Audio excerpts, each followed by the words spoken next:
What's going on, everybody? It's your boy Zoe with No Days Off DFS here to bring you guys some prop plays for today's Thursday night football and, of course, the 3-game NBA slate. This is going to be a mix and match video with a couple of plays from both sides. Well, not both sides, both categories in regards to props. As always, if you guys are new here, make sure you guys go ahead and hit that subscribe button so you don't miss any of the content I do drop over here on the channel. Drop a like on this video if this video or any of my other videos will help you guys win some money. Now, I do have to owe you guys an apology. I owe you an apology. I apologize for the last video. I forgot to put in the comment section my top 5 plays for the day, but hopefully you guys were able to follow the video and get the plays from the video and still was able to make some money. Today, I will make sure for a fact that post will be posted in the pinned comment of the comment section today. Matter of fact, it will be up there by the time this video goes live for you guys because yeah, your boy worked last night. I'm tired and I already have the plays listed and good to go because I was researching last night. So without further ado, let's go ahead, let's get into it. Real quick shout out, as always, if you guys are looking for my plays, besides if I don't post up here on here or if there's like a day off or something like that for me, I am posting on the Patreon. Link for that is down in the description below, so you will always be able to get those plays there. Or if you just want to show your boys some more support, things like that, definitely check the link down in the description below for the pat. All right, looking over here, Thursday night football, going over this real quick. Honestly, to me, the game right now looks like it could possibly be a shootout. That is what it's listed as. That's what it's showing, that we should possibly have a good back and forth. Now, when these two teams played earlier this season, which they recently just played literally about, what, 4 or 5 weeks ago, technically, it was a shootout. Joe Burrow threw for over 350-something yards. Lamar, he was out there. He was passing over 250 yards himself. Multiple touchdowns left and right. That was the big game that Jamar Chase, like, he exploded for 100 and almost, what, I think it was like 190 yards? Prizepicks has it. Yep, 193 yards in that game versus Baltimore Ravens. Now, I'm not saying that is going to repeat again here today, but the recipe is still the same for both sides of the ball. The Bengals, they have no choice but to honestly pass. Their defense is still shit. They honestly cannot stop a running back to save their life. So Derrick Henry, again, should be able to run all over them. Derrick Henry, this is the free squares right now. Derrick Henry literally has hit this in every game this season. Def taxes Derrick Henry to get a touchdown. They get into the red zone. You know, Derrick is going to go ahead and get that. Multiple touchdowns possibly, but free square, like, don't even question it. If you're building out a nice little slip and you're like, dang, I want one more to make this a flex 5, flex 6 or whatever, Derrick Henry rush touchdown, boom, there you go. All right, so now outside of that, some other plays that we could definitely look to over here. I'm going to start with, of course, the main wide receiver over here for the Baltimore Ravens. That's going to be our guy, Zay Flowers. Now, this matchup for him actually is a really good one. And if you look at it, I'm very surprised we're getting this line at 61.5. I'm still trying to figure out what is it that I'm missing for the fact that they are giving us a line this low for Zay Flowers, which, God, it just, honestly, I'm scratching my head. The dude has four 100-plus receiving yard games in his last 5 games and just got 111 yards versus the Cincinnati Bengals. Sure, they added a new receiver in Deontay Johnson. Is that why we're thinking maybe Zay is going to come down? But the coverage that the Bengals run, this is still going to be a no-brainer for him. Bengals in their zone coverage, this is one that Flowers has literally just exploded on throughout the season so far. I don't see any reason why he cannot at least get us to 70 yards, even with the addition of Deontay Johnson coming up here for the Baltimore Ravens. And if we're looking for another goblin play, 50 receiving yards definitely is in the card for Zay Flowers. Just the target share and everything that this kid has, his yards after the catch, his 8 out, all that stuff is really just crazy for the wide receiver one. As long as he's healthy, good to go. We know he can go out here and ball. Down game going up against Washington, but was injured in that game. So really didn't have, well, not Washington, Tampa Bay. He got injured on like one of the first couple of drives and then was pretty much just a decoy the rest of the game right there. Boom. Next week versus Cleveland, bounce back, and we seen it right there. Then also going up against Denver, good game right there as well. So I definitely will be looking to Zay Flowers. That 49.5, easy day for us to go ahead and take that. 39.5, easy day to go ahead and take that as well. Definitely would be messing with his 61.5, the regular line. And if we want to mess with some of the goblins, I definitely could see just laddering him up over here like you would normally on the books in regards to what you can actually get over there for him. Just seems really just too crazy and a no-brainer. Now, speaking of the fact that the Bengals can't stop a running back, they also can't stop a running quarterback, which we already know. Lamar Jackson and just his legs, he's going to use them. 49.5 rushing yards. That definitely seems like should be a no-brainer and an easy spot for one of the best running backs that we do have in the league. He's averaging at least close to about 10 carries a game whenever he's out there. Well, 10-ish carries. It depends on the actual matchup of the game. But definitely 49.5 rushing yards. I do like that. I do think that he has a realm in the world to go ahead and get there, especially just with the 1-2 punch between him and Derrick Henry. You can't cover both of them. You got to pick one and choose. But at 39.5 rushing yards, I do like that as well. Looking over his last 5 games, has only missed it going up against Denver. Wasn't used too much in regards to having to use his legs, but Cleveland 46, Tampa Bay 52, Washington 40, and then Cincy again in that first game going up against them, 55 yards right there. So a repeat game. I definitely see they could try to stop Lamar, but it's Lamar Jackson. Dude has video game legs when he's out there. I do like the upside for him here to go ahead and be able to get that as well. And then last but not least, then we'll go over to our guy Joe Burrow. If we're expecting the game to be to be a shootout, then Joe Burrow is going to have to do his part on the other side of the ball.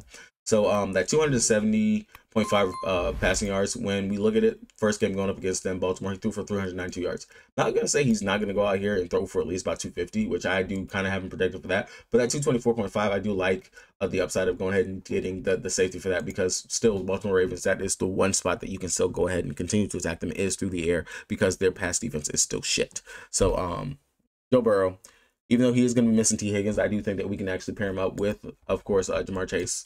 Definitely, this is not going to say necessarily buy low spot, because everyone should actually be on Jamar Chase, and the upside that he should actually be able to have here, going considering he is wide receiver 1. You're not going to have T. Higgins out there. Coming off of some really just down, not the greatest performances from him, 72, 55, 54, 43. I can see going ahead and taking, of course, the discount in regards to taking like his 69, 59 and stuff like that. Don't mind either one of those, but definitely someone I wouldn't mind going ahead and taking the regular line for them out there when push comes to shove. Now, outside of that, another receiver that I really do like, especially for the fact that we are going to be missing T. Higgins, like I said, Mike Gesicki. This has already been bumped up. It was sitting at 51.5. Early when I was looking at it before I did this video. Now it's already been bumped up to 53.5. I still like the 53, just because he is going to be targeted without T. Higgins being out there. Definitely he's going to see kind of step more into that not gonna say he's going to be like a wide receiver 2 role, but the targets, the connection between him and Joe Burrow, that has definitely been disconnecting. But also Baltimore's been allowing a lot of receiving yards to opposing tight ends. David Njoku had 61 receiving yards versus them. Kate Otten went out there and just balled 100 receiving yards versus them. Kincaid had 47 receiving yards. Brock Bowers 98 receiving yards, and he is the wide receiver 1 that is going to be out there. Eric Al Jr., he was placed on IR, so we're not even gonna have to worry about him taking any of those snaps, taking any of those pass attempts and things like that. Again, I will continue to just attack certain spots where teams have struggled, and they have struggled in regards to defending the tight end position over here for the Baltimore Ravens. So definitely middle of the field, that's where we're going to attack him, and I will go ahead and I will be looking at Mike Gesicki. Again, value, go ahead and take that 39.5 if you just want to build up your bank and do something like that. But and just look at all that 24.5, 29.5. Like, he's definitely, I love him for that 53.5, but I will definitely entice in playing with these right here as well. That 24, 29, all of them, just taking them all the way up to his regular line. It just looks good right there. I can't deny it. So moving on over to the NBA, the only thing that we have to worry about over here for the NBA is just that there is some injury news and things like that that we do actually have to worry about coming into today's slate. Some of those things, of course, I'll pull it up over here for you guys. I'm looking at it over here on RotoWire. For the Chicago Bulls, we got to worry about if Zach LaVine is actually going to be back today. He did miss out yesterday for yesterday's game. So if Zach is back, then that's definitely going to mess with some of the usage and stuff like that for Josh Giddey, Vucevic. But if Zach is still going to actually be out, then that's just going to be a boost to those guys like Vuce, to Josh Giddey, which you see Ayo back in the starting lineup. Now, still on the other side of the ball, I still do like the upside for Anthony Edwards and for Rudy Gobert, Julius Randle. All those guys have been playing very well. Over here on the side, I still think the upside is definitely going to be there for them. We do need to know the news for the Utah guys. If Clarkson, if Laurie, and these guys going to be out, because that definitely will mess with the rotations for the bigs really over here for Utah. Same thing for Milwaukee. We got to know if Giannis is going to be out. He was a scratch last game, so we got to see really just Dame take over and Bobby Portis. And then over here for Portland, Shaedon Sharpe, is he going to make his season debut finally? Or and if he does, he's more likely going to be limited. And then for San Antonio Spurs, they're on the back end of back-to-back for them, but I haven't seen the news. And plus, they got their asses blown the fuck out last night by the Houston Rockets. So definitely everyone should be fine. No one played more than 25-ish minutes out there anyway, so definitely should be interesting to see how the Houston Rockets look. But all 3 games start at 8 o'clock. Really kind of sucks. I hate that type of thing. Really wish we could have a spread out ball throughout the night. But needless to say, still there is some money and some spots for us to be able to attack and go ahead and make over here. First play for me over here for looking over at Minnesota. I'm actually surprised this is they're giving us line at 7.5. Now I understand that Rudy isn't the most involved player in the offense, but 7.5 for his Goblin for his points. When I have him already projected over here for 10 points on today, and actually I have him projected for a double. So taking the 7.5 seems like a no-brainer, especially if you're wanting to chase that double as well with me. Definitely means we can mess with that 9.5 rebounds line as well. But very surprised that they're giving us that 7.5 line over here. Wasn't expecting to actually see that, but 7.5. Most centers going up against the Chicago Bulls, going against Vooch.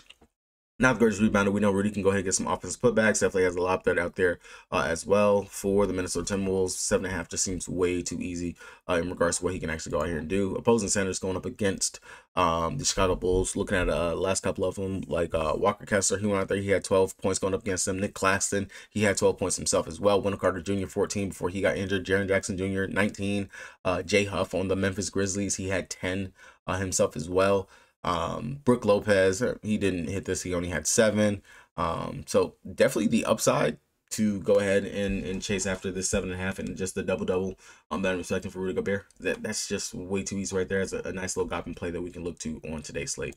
Next play for me is going to be looking at a guy, Chris Paul, looking at that 6.5 assist line. Now you can mess with his regular line, which they have for him over here at 8.5.